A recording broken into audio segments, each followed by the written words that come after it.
ఢిల్లీలో BJP manifesto విడుదల చేస్తోంది. అలాగే చూద్దాం. थावरचंद जी गहलोत भारत सरकार के सामाजिक न्याय मंत्री और हमारे अखिल भारतीय संगठन मंत्री श्रीमान रामलाल जी, इस कार्यक्रम में मौजूद सभी सम्मानित देवियों एवं सज्जनों और हमारे सभी सम्मानित पत्रकार मित्रों, अभी अभी आपके समक्ष संकल्प पत्र हमारे आदरणीय प्रधानमंत्री जी के द्वारा और आदरणीय अध्यक्ष जी के द्वारा विमोचित हुआ है। यह संकल्प पत्र कैसे तैयार हुआ है, इसके संबंध में बहुत ही संक्षिप्त में आप सबको मैं जानकारी देना चाहूंगा। 2009 लोकसभा चुनाव के लिए यह संकल्प पत्र बनाने के लिए हमारे राष्ट्रीय अध्यक्ष जी ने मेरी अध्यक्षता में एक समिति का गठन किया और मेरे साथ 12 लोगों को भी उसमें नामित किया था और संकल्प पत्र को मल्टी डायमेंशनल बनाने के लिए 12 श्रेणियों में भी उसे विभाजित किया था। इतना ही नहीं बल्कि हर विषय के लिए एक अलग से सब कमेटी भी उन्होंने बनाई थी। इन सारी कमेटी और सब कमेटीज ने अपने अपने विषयों पर बहुत ही व्यापक विचार किया है, गंभीरतापूर्वक विचार किया है, जिसके फलस्वरूप आज यह संकल्प पत्र एक विजनरी और वेरी प्रैक्टिकल दस्तावेज बन पाया है, जिसे आप सबके समक्ष आज प्रस्तुत किया गया है। मित्रों, इस संकल्प पत्र के माध्यम से हम नए भारत के निर्माण में 130 करोड़ देशवासियों की आकांक्षाओं को विजन डॉक्यूमेंट के रूप में प्रस्तुत कर रहे हैं।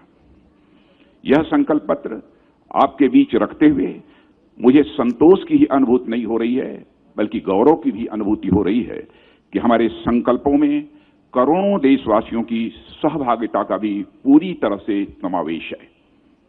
भारत के मन की बात, जिसकी चर्चा भी भूपेंद्र जी यादव ने की है, के माध्यम से देश के सभी क्षेत्रों, सभी वर्गों और सभी समुदायों के साथ विस्तृत एवं व्यापक संवाद के बाद अपने दृष्टिकोण का यह दस्तावेज आज हम लोगों ने देश के सामने रखा है।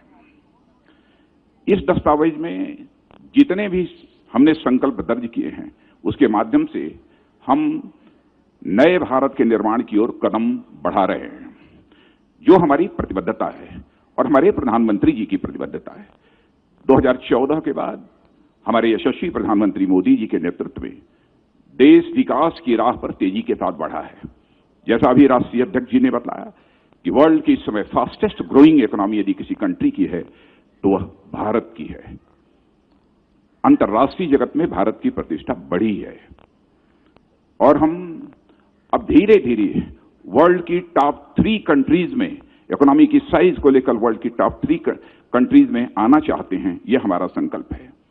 2014 के पहले यूपीए के शासनकाल में ठप पड़े विकास को पुनः पटरी पर लाना, यह हमारी सरकार के लिए बहुत चुनौती भरा काम था, परंतु हमारी सरकार ने इस चुनौती को स्वीकार किया और इस संबंध में हमने कामयाबी भी हासिल की। जहां तक हमारे प्रधानमंत्री जी का प्रश्न है और उनके नेतृत्व की सरकार, इन दोनों के प्रति मैं विश्वास के साथ कह सकता हूं कि देश की जनता का विश्वास भी बढ़ा है और विश्वास ही नहीं बढ़ा है बल्कि देश की जनता का भरोसा भी उनके प्रति बढ़ा है। इसमें भी कहीं दो मत नहीं है कि विकास का चक्का इस समय तेजी के साथ चलना प्रारंभ हुआ है। जहां आवश्यक हुआ है चेंजेज करने में भी रंच मात्र संकोच नहीं किया है। जहां तक देश की बाह्य और आंतरिक सुरक्षा का प्रश्न है, उसको सुनिश्चित करने के लिए हमने भरपूर प्रयत्न किया है और देशवासियों के मन में सुरक्षा का भाव भी पैदा करने में काफी हद तक कामयाबी हासिल की है। यह सब करते हुए हमने एक रेस्पॉन्सिबल, एक सेंसिटिव और एक फॉर्म कन्विक्शन वाली सरकार की मिसाल देशवासियों के समक्ष प्रस्तुत की है। हमारी सरकार ने पीपुल पार्टिसिपेशन को गुड गवर्नेंस का एक महत्वपूर्ण अंग माना है।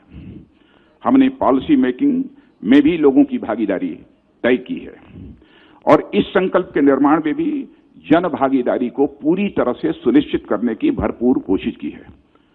भारत के मन की बात को जानने के लिए हम लोगों ने एक लंबा कार्यक्रम चलाया है।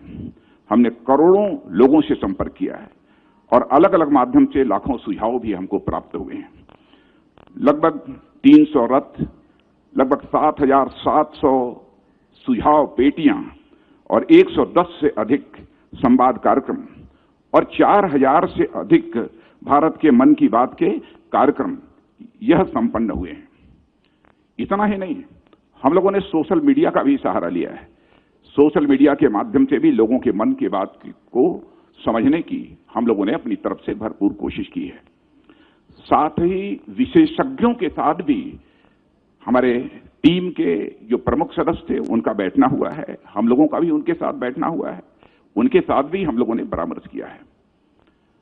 जहां तक इस संकल्प पत्र का प्रश्न है, हमारा संकल्प पत्र पिछले 5 वर्षों की उपलब्धियों को आधार मानकर अगले 5 साल में हम आगे ले जाने के लिए देश को हम अपना यह दृष्टि पत्र आज प्रस्तुत हम लोगों ने किया है। 130 करोड़ देशवासियों की आकांक्षा को पूरा करने वाला यह हमारा संकल्प पत्र है। आजादी के 75 वर्ष पूरे होने पर जिस नए भारत के निर्माण के प्रति हमारी सरकार की प्रतिबद्धता है, उसे दोहराते हुए यह संकल्प पत्र आज आदरणीय प्रधानमंत्री जी के, आदरणीय अध्यक्ष जी के द्वारा देश को समर्पित किया गया है। मित्रों, मैं यह भी कहना चाहूंगा, जब भी चुनाव होते हैं बराबर घोषणा पत्र और तरह तरह के नामों से माने मैनिफेस्टो हर राजनीतिक पार्टी के द्वारा जारी किया जाता है। इतना ही नहीं, चुनावों के द्वारा राजनीतिक पार्टी के नेताओं के द्वारा लोगों से तरह तरह के वादे किए जाते। जो भी वादे नेताओं के द्वारा पहले किए गए, शायद वह आंशिक रूप से पूरे हो गए होते तो आज हमारा भारत दुनिया का सबसे ताकतवर देश बन गया होता, हमारा भारत दुनिया का धनवान देश बन गया होता। नेताओं की कृति और कथन, वर्ड्स और डीड्स, इनमें अंतर होने के कारण ही भारत में एक विश्वास का संकट, क्राइसिस ऑफ क्रेडिबिलिटी पैदा हुई है। और मैं कहना चाहूंगा कि हमारे प्रधानमंत्री जी का बार बार आग्रह रहता है कि भारत की राजनीति में जो एक क्राइसिस ऑफ क्रेडिबिलिटी पैदा हुई है, इसको भी हमें चुनौती के रूप में स्वीकार करना है। और मैं कह सकता हूं कि 2014 में जो हम लोगों ने घोषणा पत्र जारी किया था, उसमें मैं पार्टी का राष्ट्रीय अध्यक्ष था।